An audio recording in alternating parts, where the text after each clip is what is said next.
কোনো ছেলে যদি কোনো ছেলের সাথে যৌন সম্পর্ক করে, সমকামী করে, বা এটাকে গে মানে যেটা কি বলে সমকামিতা, ঠিক আছে, এই কাজ যদি কেউ করে, নোংরা কাজ যদি কেউ করে, কোনো মেয়ে যদি কোনো মেয়ের সাথে এরকম কোনো কাজ করে, একই পাপ। এসব পাপ করলে পরে এই পৃথিবীতে বেঁচে থাকার অধিকারটা সে হারিয়ে ফেলে। কথা কি বুঝতে পারছেন? আচ্ছা, তখন শাস্তি হচ্ছে আল্লাহ রাব্বুল আলামিন পাথর নিক্ষেপ করে হত্যা করতে বলেছেন। কারণ হচ্ছে সে এত গর্হিত একটা কাজ করেছে যেটা এই শাস্তি পাওয়ার সম্পূর্ণ যোগ্য। এবং কওমে লূত নামে যে কওম ছিল, ওই কওমটাকে আসমানে উঠিয়ে আল্লাহ পাক পাথর বর্ষণ করে এভাবেই শেষ করে দিয়েছে। জর্ডান একটা দেশ আছে না, জর্ডানের পাশে ডেড সি নামে একটা জায়গা আছে, ডেড সি, মৃত সাগর। ওইখানে সাদুম নামে একটা গোত্র থাকতো। কোন গোত্র? সাদুম। ওই সাদুম গোত্র এরকম সমকামী ছিল।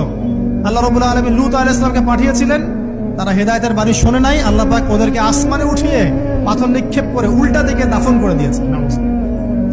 কিছু কিছু পাপ আল্লাহ পাক সহ্য করেন না, আল্লাহ পাকের আরশ কেঁপে ওঠে। এই পাপগুলো সেরকম পাপ। কথা বুঝতে পারছেন? তো এই যে জিনা, পর্নোগ্রাফি, ব্যভিচার, পরকীয়া, এগুলোর মধ্য দিয়ে আমরা নারীর অবমাননা করছি না? এবং ধর্মের মাধ্যমেও মাঝে মাঝে করছি, যখন আমরা ধর্মের নামে মেয়েদের অধিকার দিচ্ছি না।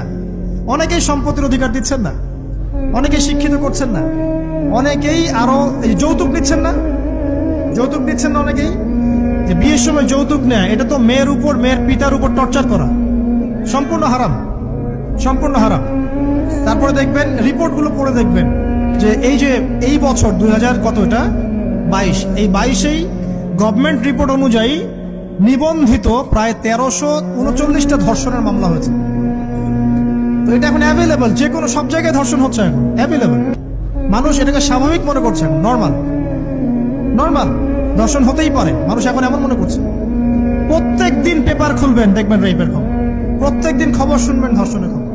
আর সব খবর তো আসে না, আসে হয়তো 10%, 20%, 30%, বেশিরভাগই আসে না। এলাকায় মোড়ে মোড়ে দেখবেন, গ্রামে গঞ্জে শহরে বন্দরে খালি ইফটিজিং দেখবেন, খালি ইফটিজিং। মেয়েদেরকে যৌন হয়রানি করা হচ্ছে, বাসে, অটোতে, টেম্পুতে, সব জায়গায়। বাসের মধ্যে মেয়েকে রেপ করে ফেলা হচ্ছে।